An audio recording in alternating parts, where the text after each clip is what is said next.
Amigos, bienvenidos a este programa Nosotros el Pueblo, que como ustedes saben, todas las semanas estamos compartiendo como parte de la programación de Jugando Pelota Dura, y hoy tenemos un invitado muy especial que vamos a estar compartiendo, y me refiero al presidente del Senado de Puerto Rico, José Luis Dalmau. Presidente, gracias por estar con nosotros. Gracias por la invitación. Un Saludos placer, a todos. placer tenerlo aquí. Y estamos precisamente desde la Galería de los Presidentes del Senado, en donde están las figuras de estos distinguidos puertorriqueños que han dirigido este cuerpo legislativo. Y mi primera pregunta, José Luis Dalmau, es, este cuatrenio ha sido un cuatrenio muy particular porque es la vez que mayor cantidad de partidos hay, senador independiente. Ningún partido tuvo mayoría absoluta, así que me imagino que ha sido un reto difícil y enorme presidir un cuerpo con esa realidad, pero que a la misma vez pues tiene mucho más voces, más representativas de todos los puertorriqueños. ¿Cómo ha sido la experiencia desde su perspectiva? Un gran reto. La realidad es que el pueblo de Puerto Rico, al votar, votó por un Senado diverso. Aquí hay 5 partidos y 1 independiente. La primera vez en la historia que se divide el Senado en esa cantidad de partidos, y a la misma vez pues tuvimos también una mayoría de senadoras. O sea, de 27 que somos, 14 son mujeres. Así que ha sido un Senado histórico y de grandes retos, porque como tú bien señalas, para aprobar una medida se hacen falta 14 votos, y la delegación que más votos tiene es la delegación nuestra, la del Partido Popular, que tiene 12.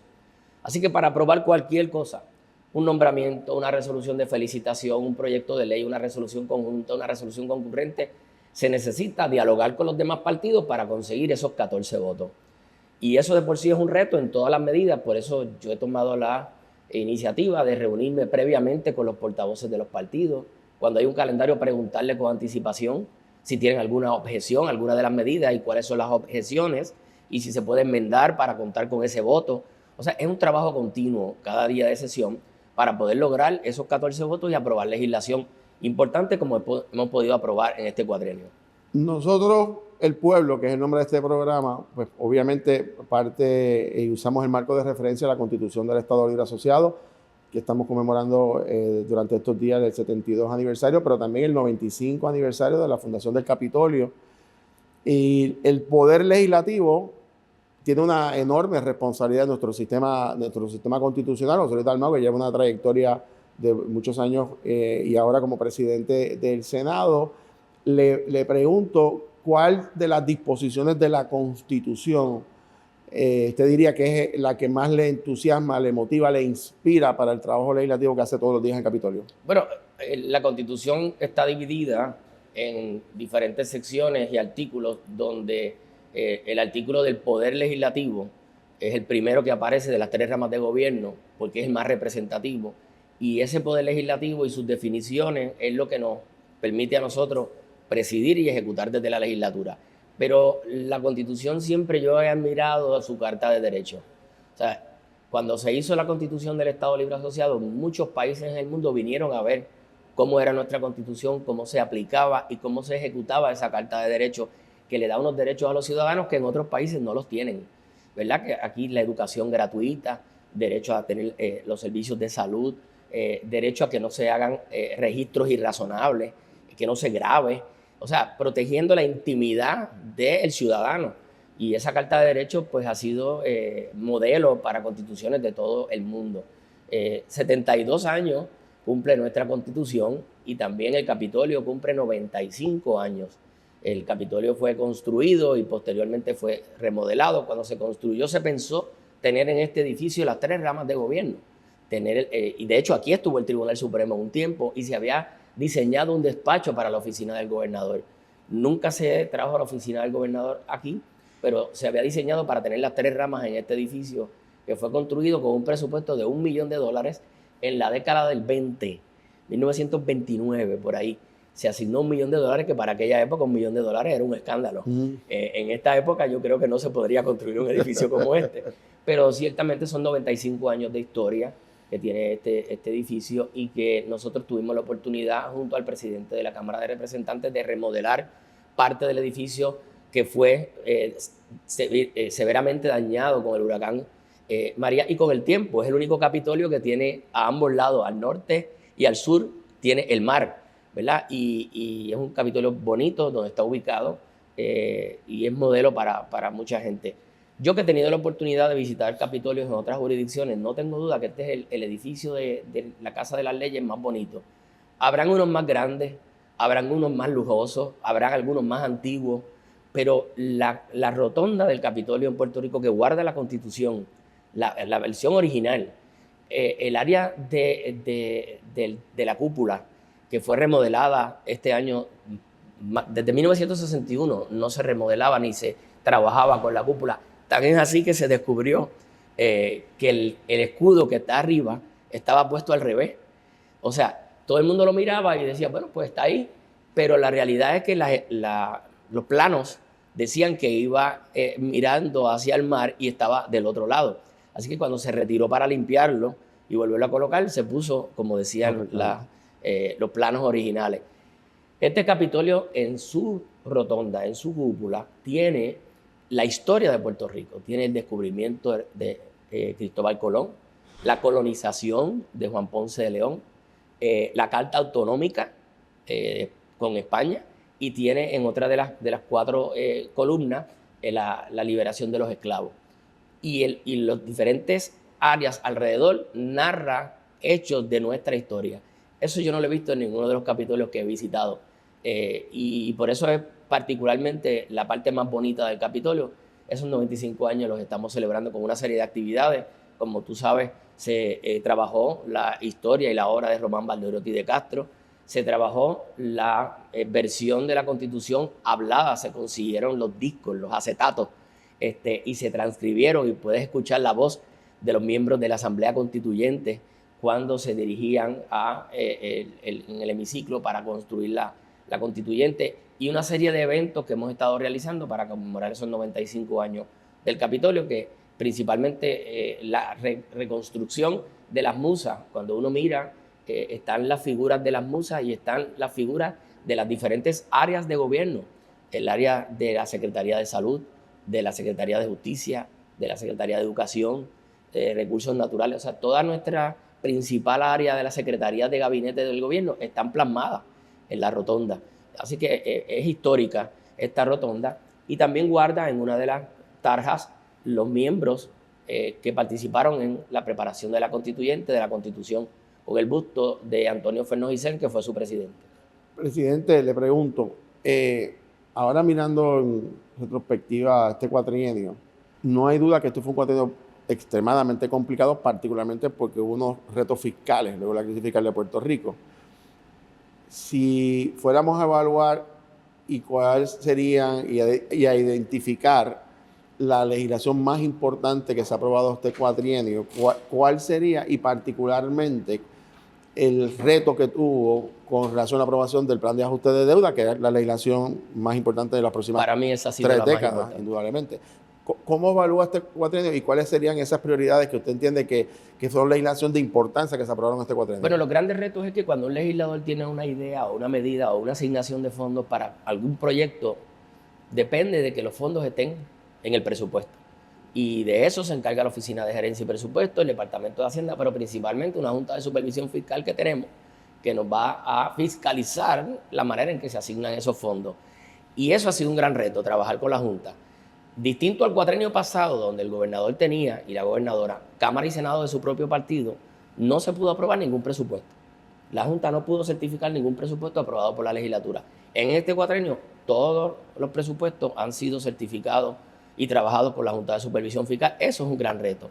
Pero la legislación que tú mencionas para el plan de ajuste de deuda, que qué bueno que puedo explicarlo con más tiempo que una entrevista corta, ese plan es el documento, la legislación más importante para Puerto Rico en los próximos quizás 20 o 30 años. Y me voy a explicar por qué. Nosotros obligamos el dinero de Puerto Rico en unas emisiones de bonos para obtener dinero para hacer obras. Y cuando digo nosotros, el gobierno, la legislatura. En algunas de esas instancias se cogió más de lo que se debía coger prestado, y cayó Puerto Rico en un problema de insolvencia económica con una deuda de 72 mil millones de dólares, que hay personas que todavía mencionan que esa deuda no se auditó. Esa deuda se auditó. Se auditó por la compañía Cover & King, una de las 5 compañías más prestigiosas de auditoría en el mundo. compañía que tiene nada más y nada menos que 400 personas trabajando, se produjo un documento que está en las páginas de la internet de la Junta de Supervisión Fiscal, cualquiera lo puede revisar, donde no encontraron actos de corrupción, encontraron irregularidades. Compañía que tiene más de 50 o 60 fiscales, ex fiscales, auditores, y se produjo un documento después de examinar más de 3 millones de páginas y entrevistar a más de 50 testigos del gobierno que estuvieron involucrados en esas emisiones de bonos y en ese endeudamiento. Así que la deuda fue editada. ¿Y por qué digo que el plan es importante? Porque después de uno ver que la deuda era de 72 mil millones, lograr bajarla a 14 y después el pago a 7 es un gran logro para sacar a Puerto Rico de la quiebra, para ponerlo otra vez en el mercado. El que no lo quiera ver, pues yo lo respeto. Pero es como si usted tiene la hipoteca de su casa y su casa cuesta $100,000 y usted acuerda con el banco de esos $100,000 pagarle 15. ¿Dónde usted firma? Rápidamente firmaría, porque en vez de pagar 72 mil millones, el pueblo va a tener que pagar solamente 7 mil millones. ¿Y por qué? Porque parte de esa deuda era asegurada y por las consideraciones que tuvimos en el diálogo entre Cámara, Senado, Gobierno y la Junta de Supervisión Fiscal y el convencimiento luego de presentar ese plan ante la juez Taylor Swain, que lo avaló, y es la juez que lleva la quiebra de Puerto Rico. Ese plan de ajuste le dio $500 millones a la Universidad de Puerto Rico. Ese plan de ajuste no le recortó las pensiones a nadie. Al principio se pensaba recortar al 50% todas las pensiones. Después de mucha negociación y mucho diálogo, se logró que solamente se recortaran las pensiones de personas que ganaran $1,500 o más. Pero al final, cuando elaboramos todo el documento, logramos que tampoco, cero recorte a las pensiones. Ese fue el principal logro que se obtuvo. Segundo, 500 millones adicionales para la universidad, que dicho sea de paso, en el presupuesto de este año, además de esos 500, se le van a dar 112 millones más. A la misma vez se consiguió un dinero, $1 millón para la creación de la comisión que creamos aquí en el Senado para erradicar la pobreza. Otra cantidad de dinero para hacer una evaluación sobre nuestro sistema de salud. Otra cantidad de dinero para la capitalización de los pequeños y medianos comerciantes. 10 puntos que establecimos ahí que forman parte del desarrollo económico que tiene que comenzar a hacer Puerto Rico una vez la Junta salga de la jurisdicción. Así que esa es la legislación, a mi juicio, más importante. Pero también aprobamos una reforma laboral, un aumento al salario mínimo. Es la primera vez que en Puerto Rico se aumenta el salario mínimo por encima del mínimo federal, a $10.50. Que yo he escuchado a personas diciendo y criticando que no se debía subir a $10.50 porque iba a impactar a los patronos. Pero es que la calidad de vida del puertorriqueño ha sido impactada grandemente con los aumentos a energía eléctrica, los aumentos a la tarifa de acueducto, con los aumentos a la canasta básica de alimentos, los aumentos a los peajes. O sea, la calidad de vida en Puerto Rico ha tenido un costo, ¿verdad? Un aumento en el costo diario, pues hay que compensarlo con un aumento a los trabajadores y se aprobó ese aumento escalonado que en el día de hoy llega a $10.50. De la misma manera, trabajamos medidas para el área de la salud, trabajamos medidas de desarrollo económico, trabajamos desde aquí un plan que se materializó en la radicación de un proyecto de ley federal para traer las industrias nuevamente a Puerto Rico. Eso está radicado en la Cámara de Representantes y es un proyecto que lo trabajamos desde aquí, desde Puerto Rico, junto a nuestros asesores. Fue radicado, tiene ya varios auspiciadores bipartitas y estamos esperando que se convoque a una vista pública donde nos gustaría también participar para apoyar esa medida que lograría que industrias que están en el exterior, que una vez estuvieron en Puerto Rico o que vean a Puerto Rico como una jurisdicción donde puede ser adecuadamente trasladada, lo que llaman relocalización de la industria, con un crédito por inversión y no por empleo como era antes. Y eso no es nuevo, eso está en la Constitución y en las leyes económicas de rentas internas federal, pero no se aplicaba a la jurisdicción de Puerto Rico y a otros territorios. Así que la enmienda es sencilla en el sentido de que eso se aplicaba para algunos productos como de energía y placas solares, pero ahora se va a aplicar para la manufactura, la tecnología, la nanotecnología y la farmacéutica, que pueden aplicar bajo esa sección del Código de Rentas Internas Federal. El tema de la salud, que es un tema que usted como senador, antes de ser presidente, ha trabajado por muchos años, es uno de los temas principales, el derecho a la salud. Y ha habido significativamente unas mejoras. Obviamente Puerto Rico más del 98% de la población tiene algún tipo de cubierta médica. Es la jurisdicción que más personas proporcionalmente de Estados Unidos tiene mayor cubierta médica, pero tiene sus problemas de administración, particularmente en acceso a servicios efectivos, costos de medicamentos. Si fuéramos a identificar 2, 3 áreas que se necesita atender en el sistema de salud de Puerto Rico, ¿cuáles serían? Yo soy de los que pienso que nuestro sistema de salud, cuando se creó hace casi 30 años, estableció que el gobierno iba a liberarse de la responsabilidad, del riesgo, y le transfiere el riesgo a la aseguradora. Así que al transferirle el riesgo a las aseguradoras son las que toman la decisión. Para bien o para mal, ese es nuestro sistema. ¿Y qué sucede? Que al las aseguradoras tomar esa decisión, las aseguradoras son empresas privadas que vienen a ganar dinero. Así que tienen que ver que los servicios sean utilizados de forma que a ellos les sobre. Y el gobierno le da un capitation, le da una cantidad de dinero por vida, por paciente. Y con esa cantidad de dinero, ellos administran una cantidad de la población en Puerto Rico. Varias de las aseguradoras tienen, qué sé yo, entre 300 y 400 mil pacientes, en la que algunas pueden tener un poco más de 500,000 de pacientes. En el argot de salud se llaman vidas. Y esa relación de las aseguradoras con esas vidas ha traído un poco de problema, primero en el pago de los servicios, ¿verdad? Que se paga menos que en otras jurisdicciones. En el pago a tiempo a los profesionales de la salud, por eso se van principalmente, porque no se les paga a tiempo. En el acceso, se decía que eso iba a ofrecer mayores accesos a la salud y hemos visto cómo eso no ha sido así. Una persona pide una cita médica y tarda 2, 3 meses, en ocasiones 6 meses, cuando tiene una condición, a menos que vaya a una sala de emergencia. Si pide una cita médica no va a tener la urgencia para ser tratado de su condición, porque el sistema y las autorizaciones que dan las aseguradoras y la manera en que operan nuestros médicos, que ahora son menos que hace quizás 10 o 15 años atrás, pues hace que sea más lento el conseguir la cita. El tercer problema serían los medicamentos. Nosotros tenemos un gasto de más de $700 millones anuales en medicamentos solamente. O sea, nuestro sistema de salud tiene un presupuesto que es el doble del presupuesto completo de República Dominicana. Y no tenemos un sistema saludable. En los últimos meses, años, hemos visto cómo los hospitales están empezando a tener problemas. Y es por eso mismo. Tienen que pagar a los médicos, tienen que pagarle a los profesionales de salud, tienen que aumentarle el salario a las enfermeras, a los técnicos.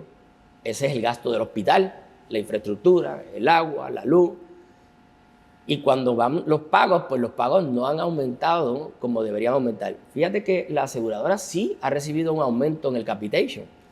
El capitation en Puerto Rico estaba menos de $100, ya está por $200 por vida. Sin embargo, eso no se ha traducido en la mejorar la calidad de servicio, ni en el pago al médico, ni en la atención al paciente. Yo soy de los que pienso que no tenemos que hacerlo de la noche a la mañana, pero debemos reflexionar si debemos cambiar la fórmula otra vez y que sea el gobierno el que asuma el riesgo.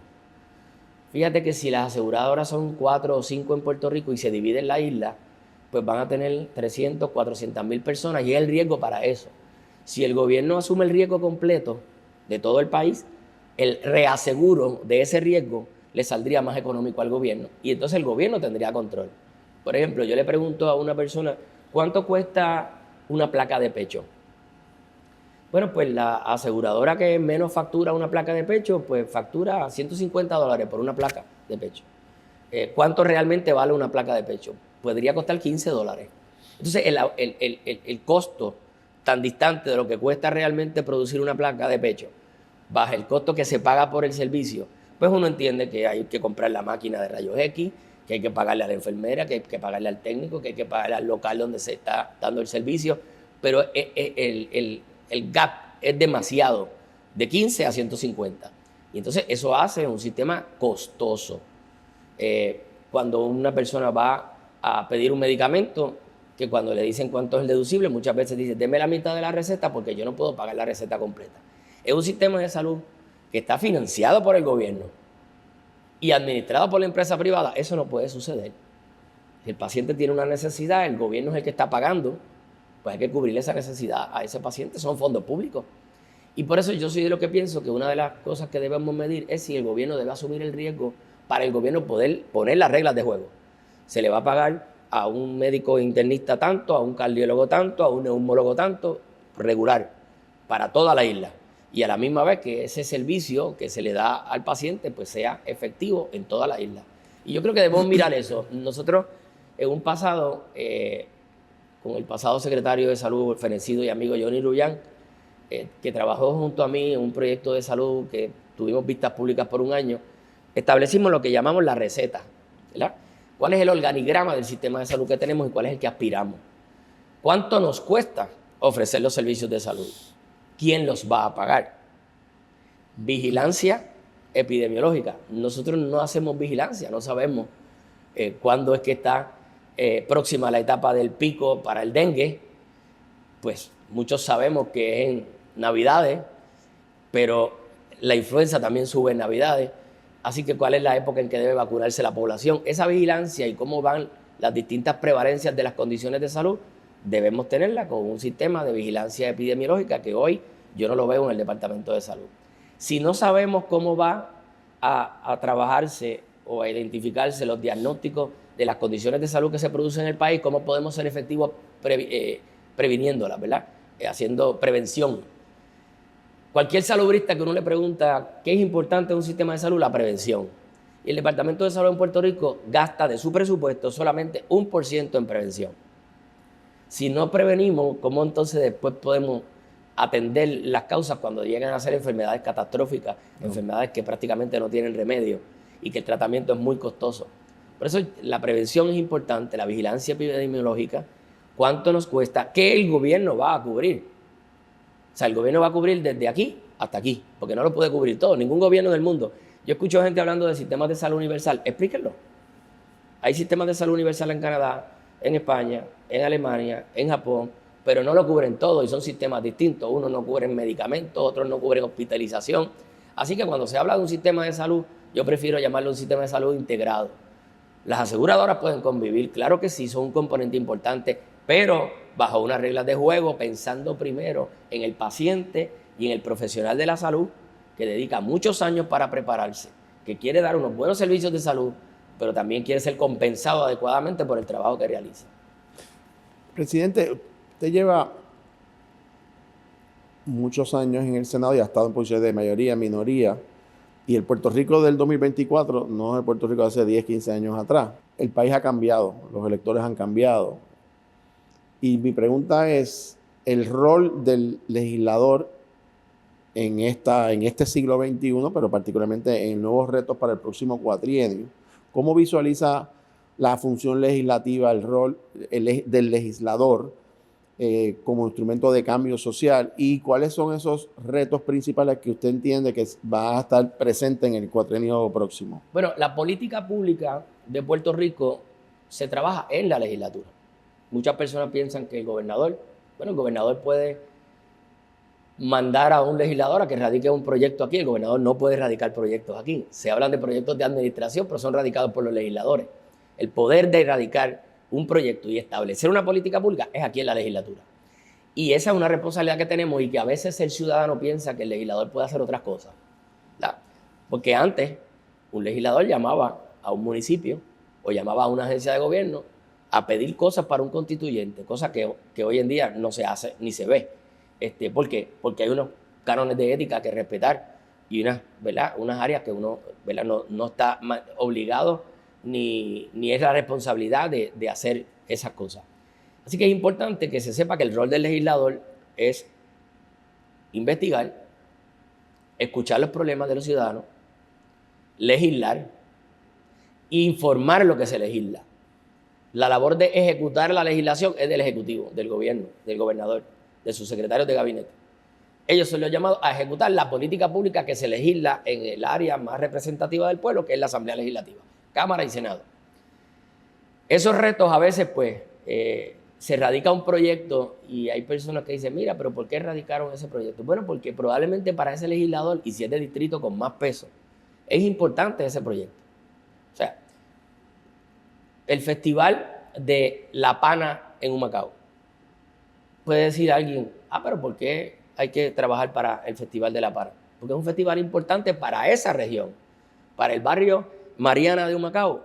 Ese festival recoge dinero para mantener al día las carreteras, para dar tutorías, para ayudar a la escuela, para dar clases de música y de artes y de baile. O sea, ese festival que se celebra el fin de semana del Día del Trabajo en septiembre, es un festival que esos fondos son para la comunidad. Y eso es importante para ellos. Hay otros que dicen, mira, pero ¿por qué se hizo el Festival de la Chiringa? ¿Por qué se hizo el Festival del Cuajo? Son importantes para algunos sectores que se den esas actividades porque son para la comunidad. No solamente son recreativas, sino que recaudan fondos para la comunidad. Y yo escucho a veces personas que oyen eso y se burlan del legislador cuando el legislador está respondiendo a una petición de la comunidad y que para ese legislador y para esa comunidad esa legislación es importante. No es lo mismo hablar del tren urbano en el área metropolitana que hablar del tren urbano, por ejemplo, en Patillas, porque allá nunca va a llegar el tren urbano. Así que cada sector, cada municipio, cada precinto, cada distrito tiene su particularidad. Y en eso, pues recae esa diversidad que hay en la Asamblea Legislativa, que un legislador puede estar a favor de una medida o en contra, porque esa es su prerrogativa, porque representa un sector del país. Y probablemente, aunque tenga su propio pensamiento, va a responder a sus allegados representados de los partidos que sean. Yo represento toda esta región, de los partidos que sean, y hay un problema de agua, yo voy a luchar porque esos problemas de agua se puedan resolver. ¿Cómo? Pues presentando legislación, asignando fondos y haciendo las diligencias correspondientes. Y así. Tenemos grandes retos. Tenemos que terminar de sacar a Puerto Rico de la quiebra. Tenemos que entrar en el mercado de valores. Tenemos que resolver el problema de energía eléctrica. Es un problema que toca a todo el mundo. No importa el partido que sea, no importa la profesión que sea, nuestro sistema energético está muy débil. Se ofreció un sistema más robusto, más eficiente, menos contaminante y más económico. Y ha resultado ser hasta una vergüenza internacional lo que está pasando aquí con el sistema de energía eléctrica. Y aunque nosotros en la legislatura no somos los que ejecutamos, nosotros hemos llevado proyectos de ley, hemos presentado, que dicho sea de paso, el gobernador los vetó, para tratar de resolver lo que se tiene que hacer para que funcione la llamada privatización, que yo le voté en contra, pero se aprobó, y esa fue la política pública que se ejecutó, privatizar el sistema de energía eléctrica. Pero de la manera en que se empezó a hacer, que nosotros hicimos unos señalamientos públicos de que ese contrato había que enmendarlo, de que había que tener una garra para que el gobierno pudiera fiscalizarlo, que tenemos que prepararlo para un plan B, porque si bien es cierto que hay muchas personas que dicen hay que cancelar el contrato de Luma, pero vamos a mirarlo del otro lado. Si la propia gente de Luma dice hoy que se va, ¿cuál es el plan B? El gobierno no lo tiene. Por ejemplo, si Luma dijera yo no puedo con esto, me voy, ¿cuál es el plan B? Y yo creo que tenemos una autoridad de energía eléctrica que velar, fiscalizar, apoyar y ayudar a que estos cambios se puedan dar. Yo soy de los que pienso que antes pues no se iba tanto la luz como se va hoy. Ya la compañía privada Luma lleva 3 años en Puerto Rico. Todavía opera bajo un contrato suplementario. No se ha firmado el original porque la quiebra de la Autoridad de Energía Eléctrica no ha finalizado en el tribunal. O sea que aquí hay personas que dicen, no, vamos a cancelar el contrato. Bueno, sí, pero no es tan fácil decirlo a poder realizarlo porque hay unos inconvenientes en el camino que no se han resuelto. ¿Y quién le corresponde fiscalizar eso? Al gobierno, al gobernador y su equipo de trabajo.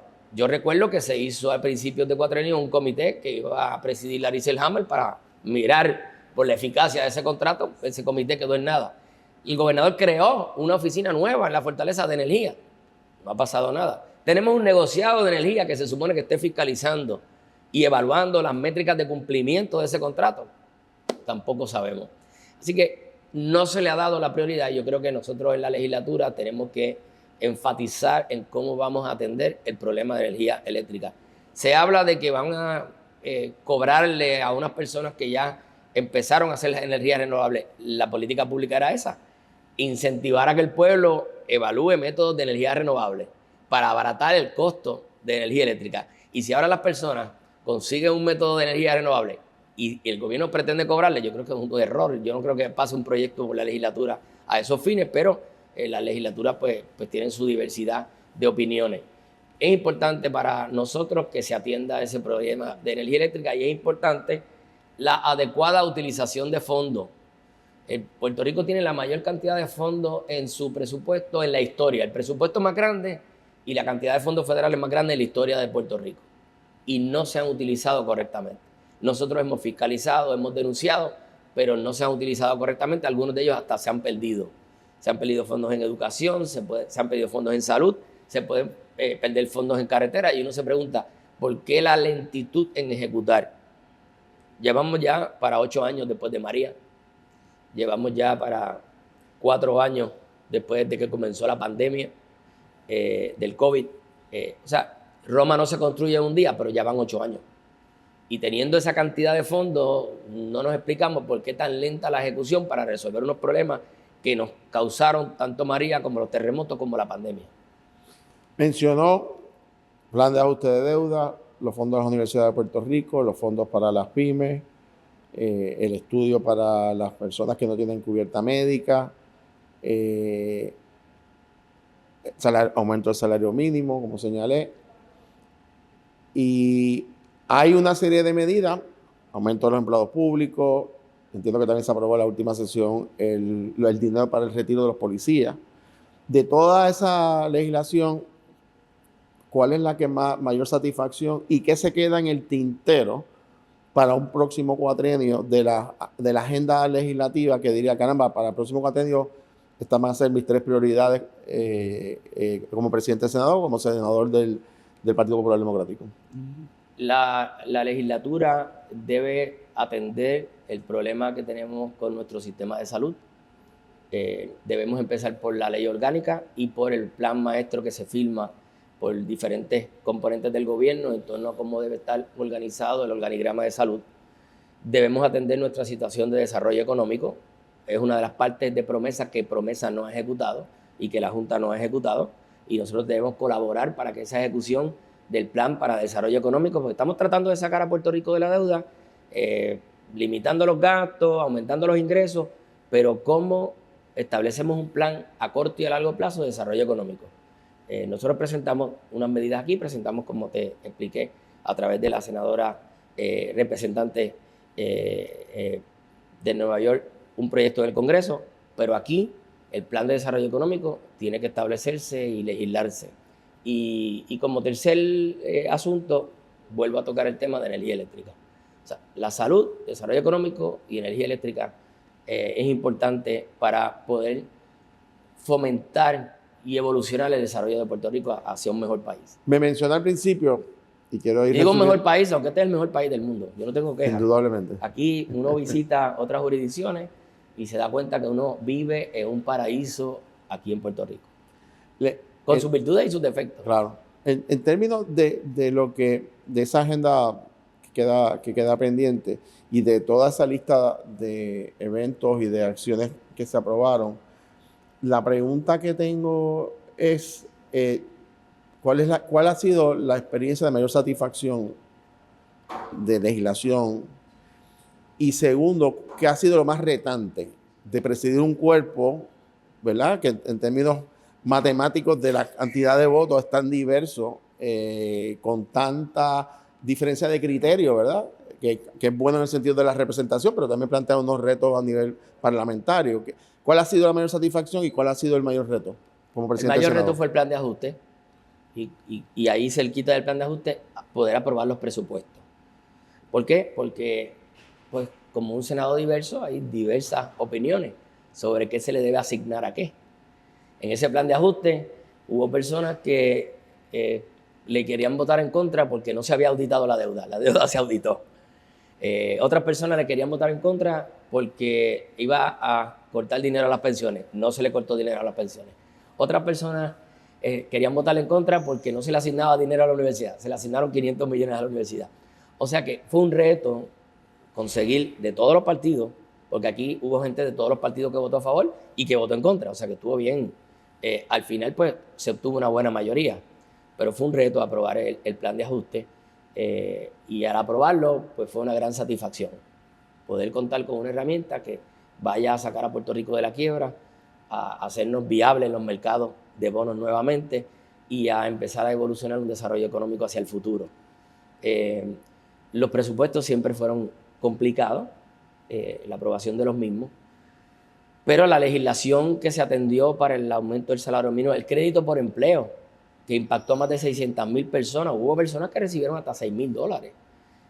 Esa ha sido una buena satisfacción nuestra, y un plan del cual no se habla mucho, y es que nosotros empezamos a utilizar nuestros recursos para ayudar a las personas que no tienen acceso a los medios electrónicos.